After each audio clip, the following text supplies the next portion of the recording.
C'est presque devenu leur deuxième maison. Chaque semaine, pendant 12 heures au total, après leurs cours au collège, ils sont une cinquantaine de la 6e à la 3e à venir à l'école des 15. C'est vraiment un lieu qui est important pour eux dans la mesure où on individualise aussi les prises en charge et ce qui fait que dès qu'ils ne comprennent pas quelque chose, qu'ils ont une difficulté qui n'est pas forcément de l'ordre scolaire mais qui est aussi de l'ordre familial ou amical, ils savent qu'ils ont un lieu de repli pour pouvoir justement souffler.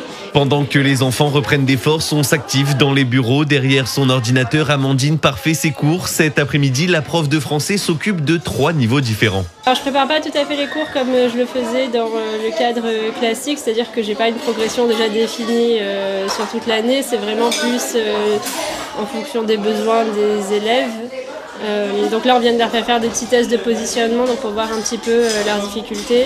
En plus des professeurs pour le français et les maths, des bénévoles donnent également de leur temps pour l'aide aux devoirs. C'est le cas de Bénédicte. On a compris que si on veut éviter la misère, la délinquance, il faut être là dès le début. Ou de Michel, cet ancien ingénieur de 74 ans qui est là depuis 4 ans.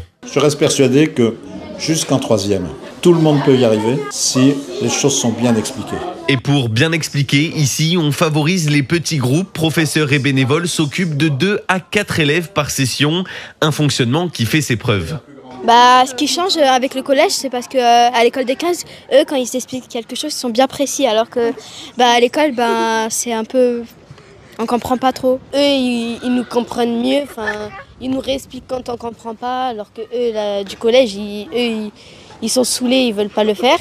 Moi, si j'aurais pas l'école des 15, j'aurais pas fait mes devoirs. Je pense qu'il y en a certains qui sont comme moi. Voilà, c'est pour ça que l'école des 15, c'est bien. Et en plus, on a du sport. Le sport en question, c'est évidemment le rugby. L'école des 15 de Marseille peut profiter des installations du SMUC. Les élèves s'y dépensent et continuent d'apprendre à jouer au rugby, bien sûr, mais pas seulement. Le respect de soi, d'autrui, de l'arbitre.